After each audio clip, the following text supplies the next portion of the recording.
Hello 10th graders, welcome back to my channel. So in today's class we will do the ball poem written by John Berryman from class 10th first flight book. Okay, तो चलो आज हम ये poem करने वाले हैं. बहुत simple poem है, स्टार्ट करते हैं. What is the boy now who has lost his ball? What is he to do? I saw it go merrily bouncing down the street, and then merrily over there it is in the water. No use to say, oh, there are other balls. So what happened here actually? Poet saw a boy who was playing with a ball. Poet ने एक लड़के को देखा जो ball के साथ खेल रहा था. ओके, एंड उस लड़के ने उस बॉल को खो दिया. He lost that ball. Maybe when he was playing with that ball, he was throwing it up and down, or maybe he hit the ball so hard that it went bouncing down to the river. ठीक है, into the river.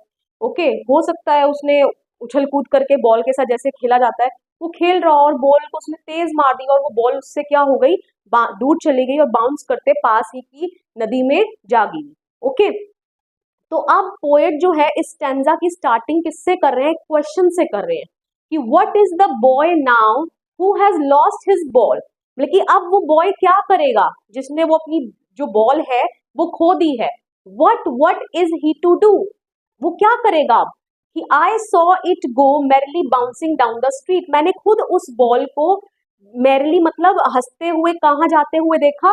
Bouncing down the street, streets पर से bounce करते हुए कहाँ जाते देखा. And then merrily over there it is in the water. और वो कहाँ? पास में पानी था, मतलब कि रिवर थी या कुछ भी था, वहां जाके क्या हो गई? गिर गई. No use to say oh there are other balls. Now the poet is saying that it is worthless to say to that boy who has lost the ball that there are other balls as well. लेकिन उसको ये कहना कि ball जो है एक बहुत छोटी सी मामूली सी चीज है ना, इतनी एक्सपेंसिव भी नहीं है, इतनी महंगी भी नहीं है कि कोई दूसरी और खरीद ना पाए, राइट. बट वो पोएट क्या बोल रहे हैं यहाँ पे कि उसको ये कहना जो है वर्थलेस है कि देयर आर अदर बॉल्स. क्यों? Because the boy had a long association with the ball. क्योंकि मे बी हमारे लिए वो जो एक बॉल है वो एक छोटी सी मामूली सी बॉल है, बट उस लड़के के लिए वो जो बॉल है that was his whole world. ठीक है, क्योंकि उसकी बहुत सारी यादें जो हैं उस बॉल के साथ क्या हैं? जुड़ी हुई हैं, और वो बॉल उसके पास बहुत लंबे समय से है, तो उसको तो वो बॉल ही चाहिए, राइट. तो उसको ये कहना क्या है? वर्थलेस है कि देयर आर अदर बॉल्स, दूसरी बॉल्स खरीद लेंगे. ओके, अब होता क्या है? An ultimate shaking grief fixes the boy as he stands rigid trembling, staring down all his young days into the harbor where his ball went. Most important, अब उसका reaction क्या है? He stood rigid. ठीक है, एकदम से वो बहुत ही इंटेंस ग्रीफ में चला जाता है. ठीक है, बहुत ही gets saddened you can say. ठीक है, बहुत ज्यादा क्या हो जाता है? दुख में आ जाता है. ठीक है, he stood at one place and kept staring at his ball for the long time, और यू कैन से कंटिन्यूसली वो अपनी बॉल को ही क्या देखते जा रहा है, और वो क्या देख रहा है कि जो बॉल है उससे क्या जा रही है? दूर जा रही है. ठीक है, ही वाज ट्रेम्बलिंग. ठीक है, कांप भी रहा है, और क्या देख रहा है? Staring down all his young days into the harbour. Harbour क्या होता है? पोर्ट, बंदरगाह. ठीक है, जहां पर शिप्स को क्या करके रखा जाता है? बांध कर रखा जाता है. ठीक है, तो अब वो क्या देख रहा है कि उसके जो यंग डेज है इनटू द हार्बर, वो अपने यंग डेज को हार्बर में जाते हुए देख रहा है. मतलब कि बॉल जो है जब उससे दूर जा रही है तो वो उसको कंपेयर कर रहा है. उसके यंग डेज क्या हो गए यहाँ पे? His childhood memories which are associated with that ball. वो सभी यादें जो उस बॉल के साथ जुड़ी हुई हैं, वो उन यादों को अपने से दूर जाते हुए देख रहा है. Alright, into the harbour where his ball went. Okay, I would not intrude on him. अब पोएट यहाँ पर क्या कहते हैं कि मैं यहाँ पर इंट्रूड मतलब दखल अंदाजी करना, कि मैं यहाँ पर इंट्रूड नहीं करूंगा. ठीक है, अब वो ऐसा क्यों बोल रहे हैं? Why he doesn't want to intrude, वो क्यों नहीं दखल अंदाजी करना चाहते हैं? Because he does not want to intervene in the natural process of learning. क्योंकि पोएट जो है, एक बच्चे ने अब एक चीज खोई है, जब उसने वो चीज खोई है तो वो उस लॉस से कुछ ना कुछ सीखेगा. ठीक है, एंड पोएट बोल रहे हैं कि मैं उस नेचुरल प्रोसेस ऑफ लर्निंग में कोई बाधा डालना नहीं चाहता. Means he wants that boy to learn something out of this loss. वो उसको उस लॉस से कुछ सिखाना चाहते हैं. ठीक है, अब आगे, a dime another ball is worthless. ठीक है, अ डाइम मतलब यहाँ पर 10 सेंट्स, बहुत छोटे से अमाउंट को बोला गया है. ठीक है, क्योंकि इतने तक की बॉल आ जाती है. तो अब बोला गया कि उसको कहना कि अ डाइम मतलब कि 10 सेंट्स में तुम्हारी बॉल आ जाएगी, अनदर बॉल इज वर्थलेस, उसको ये कहना क्या है, वर्थलेस है, ठीक है। Now he senses his first responsibility, and अब वो क्यों ऐसा बोल रहे हैं कि उसको ये कहना जो है वो वर्थलेस है, कोई फायदा नहीं है उसको ये कहने का कि 10 सेंट्स में तुम्हारी दूसरी बॉल आ जाएगी, क्यों, because he wants the boy to learn the lesson of responsibility. And हमें नेक्स्ट लाइन से भी पता चल गया that the boy has lost the ball for the first time in his life, boy ने पहली बार वो बॉल जो है वो खोई है, क्योंकि अब उसको क्या वो सेंस करेगा, हिज फर्स्ट रिस्पॉन्सिबिलिटी, क्या वो सीखेगा, उसकी responsibility, that anything that is in his possession is his responsibility only, कि जो चीज अगर उसके पास है तो वो उसी की रिस्पॉन्सिबिलिटी है, उसका ध्यान रखना भी उसी की रिस्पॉन्सिबिलिटी बनती है, जिम्मेवारी बनती है, उसके लिए कोई और जिम्मेवार नहीं है। ओके, सो एक बड़ा इंपॉर्टेंट लेसन जो है वो अपनी लाइफ में सीखेगा इस लॉस से। अब क्या बोला जा रहा है, in a world of possessions, in a world of possessions मतलब क्या हो गया, that the world is full of materialistic things, ये जो पूरा वर्ल्ड है ये फुल भरा हुआ है मटेरियलिस्टिक थिंग्स से, राइट। तो in the world of possessions people will take balls, balls will be lost always little boy. अब पोएट उस बॉय को क्या बोल रहे हैं एड्रेस करके कि इस पूरे दुनिया में जो कि फुल है किससे, मटेरियलिस्टिक थिंग्स से, ठीक है। तो पीपल विल टेक बॉल्स, यहाँ पर अब बॉल्स किसको सिंबलाइज कर रहा है, opportunities, that there are many many a times ऐसा भी होगा कि आपसे कोई ना कोई अपॉर्चुनिटी जो है वो छीन ली जाएगी, ठीक है। पीपल विल टेक बॉल्स, ठीक है, balls will be lost always, and ऐसा नहीं है कि आपने एक लॉस जो है अपनी लाइफ में सफर कर लिया और अब आपको आगे कभी कोई लॉस नहीं होने वाला, इट्स नॉट लाइक दैट, है ना। वी आर नॉट सर्टेन कि हमारे साथ फ्यूचर में क्या होने वाला है, कितने लॉसेस हैं, कितने गेन्स हैं, तो यही बोला जा रहा है कि balls will be lost always little boy, and no one buys a ball back, और तुम्हें कोई भी बॉल वापस से लाकर नहीं देगा, मीन्स एक बार जो तुमने जो चीज खो दी that is gone forever, ठीक है, वो तुमसे दूर हो गई हमेशा के लिए। So that's why you need to be very careful, you need to be responsible. Okay, आपको रिस्पॉन्सिबल रहना पड़ेगा, केयरफुल रहना पड़ेगा, जो चीज आपके पास है, पोजेशन में है, उनकी जिम्मेवारी आपकी ही बनती है। Okay, money is external, money is external मतलब that money can only buy a new thing, ठीक है, आपने एक चीज खो दी, आप पैसों से दूसरी जाकर ले आओगे, but money can not bring back the memories that are associated with the lost thing, ठीक है, मतलब कि आपकी यादों को पैसे से आप अपनी यादों को वापस नहीं लेकर आ सकते। ओके, तो पैसा बस आपको वो चीज दिला देगा नहीं, बट आपकी जो पुरानी चीज से जो यादें जुड़ी थी वो चीज जो है, वो जो आपका प्यार है नई चीज के प्रति, वो नहीं लेकर वापस आ पाएगा, ठीक है। ही is learning well behind his desperate eyes, now here that boy is learning, ठीक है, बिहाइंड हिज डेस्परेट आईज, उसकी आईज को क्या बोल देते हैं, desperate, means he was hopeless, ठीक है। क्या वो सीख रहा है, the epistemology of loss, epistemology का मतलब होता है understanding the nature of loss, ठीक है, नेचर ऑफ लॉस को समझना, ठीक है। हाउ टू स्टैंड अप, ठीक है, कि हमें कैसे जो, अब यहाँ पर पोएट क्या कहना चाह रहे हैं कि बच्चे को यहाँ पर ये लेसन मिलेगा, उसको ये पता चलेगा कि losses and gains are part of our life, कि जो लॉसेस और गेन्स ये हमारी क्या होती है, हमारे लाइफ का एक पार्ट है, and we can't avoid them, we can't ignore them, हम उनको इग्नोर नहीं कर सकते हैं, we have to accept the losses, हमें लॉसेस को एक्सेप्ट करना पड़ेगा, and move on in our life, ठीक है, और अपनी लाइफ में आगे बढ़ना पड़ेगा। We can't spend our entire life repenting on one thing, ठीक है, हम एक चीज के ऊपर पछताते हुए अपनी सारी लाइफ जो है वो स्पेंड नहीं कर सकते, हमें उस लॉस को क्या करना पड़ेगा, एक्सेप्ट करना पड़ेगा और लाइफ में आगे बढ़ना सीखना पड़ेगा। Okay, so here loss is inevitable, inevitable मतलब अनअवॉइडेबल, आप अवॉइड नहीं कर सकते उसको, ठीक है, होने आना है लॉस लाइफ में तो आएगा ही आएगा। Okay, knowing what every man must know one day, और ये लेसन तो हर किसी को जो है, सभी लोगों को जो है वो सबने ही सीखना है कि जो लॉसेस है वो लाइफ का क्या है, पार्ट है, और हमें लाइफ में कैसे आगे बढ़ना है, उनके साथ कोप अप करना है, and must know many days how to stand up.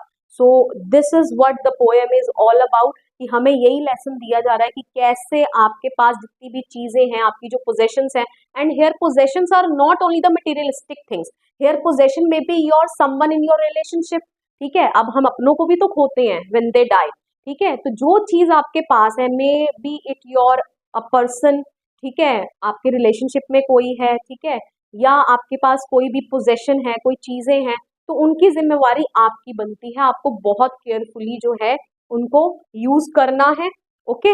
और अगर आप उन चीजों को खो भी देते हो तो आपको उनको, उस लॉस को कॉप अप करना है उसके साथ एंड लाइफ में आगे बढ़ना है। So this was all about this poem. I hope so poem बिल्कुल क्लियर हो चुकी है आपको। अब करते हैं कुछ पोएटिक डिवाइसेस जो इस पोएम में यूज हुई हैं।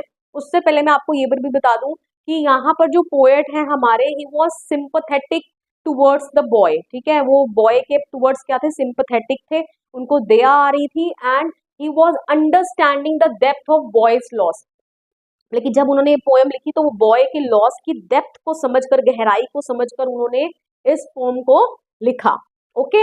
एंड अब कुछ poetic devices, first one is symbolism. Symbolism जो है वेरी इंपॉर्टेंट। बॉल, यहाँ पर उस बॉल की बात नहीं की गई है जिस बॉल के साथ हम खेलते हैं। Naturally ball here is symbol of childhood days, ठीक है, चाइल्डहुड डेज का क्या है, सिंबल है, ठीक है। और बॉल का खोना जो क्या है, boy losing his childhood days, boy जो है अपनी चाइल्डहुड डेज को लूज कर रहा है। और we can say ball loss is compare to men's innocent nature, जो बॉल का लॉस है उसको कंपेयर किया गया है मेन के इनोसेंट नेचर के साथ, क्योंकि once we lose our innocence, एक बार हम अपनी इनोसेंस को खो देते हैं, then we can not get it back, तो हम अपनी इनोसेंस को वापस नहीं ला सकते, okay. And here ball is also symbol of opportunities and chances. कैसे पता चल रहा है, वो इस लाइन से पता चल रहा है that no one buys a ball back, कि कोई आपके लिए जो अपॉर्चुनिटी जो आपने खो दी है वो कोई भी अफसर आपके लिए वापस नहीं लेकर आएगा।